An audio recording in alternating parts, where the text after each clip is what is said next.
In the early days of their marriage, Sarah and Andrew's home was a sanctuary of love and laughter.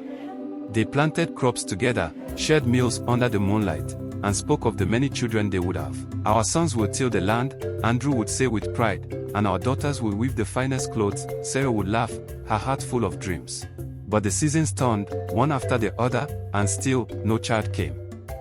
Sarah tried to hide her worry at first. She drank the herbal teas brewed by her mother-in-law, prayed silently to the gods of her ancestors, and even followed the old wife's advice to sleep under the moon on certain nights. Yet, nothing worked. As the 5th year passed, the joy in their home began to fade. Andrew tried to comfort her, saying, "We have each other, my love. That is enough." But Sarah saw the sadness in his eyes when he thought she wasn't looking. One day, during a village festival, an elderly woman approached Sarah.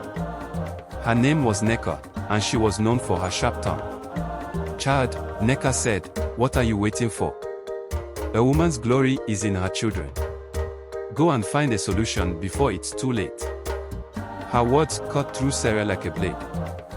The village was not kind to barren women. Though no one said it outright, Sarah began to feel the weight of their judgments. At the market, women lowered their voices when she passed. At weddings, they avoided her gaze. Even the children seemed to stare at her with questions in their innocent eyes. One evening, Andrew returned home with news that a healer from a distant land was visiting their village. "They say he can cure any ailment," Andrew told Sarah. Hope sparked in her heart. Perhaps this healer held the key to her prayers. The next day, they visited the healer. He was a tall man with piercing eyes and a voice like thunder. He asked Sarah many questions and examined her closely. Finally, he shook his head and said, "Your body is healthy, but there is a shadow in your past. Until it is lifted, no child will come." Sarah's heart sank. What shadow could he mean? She had lived a good life, or so she thought. But the healer offered no further explanation, only a cryptic warning: "The truth will find you when you are ready to see it."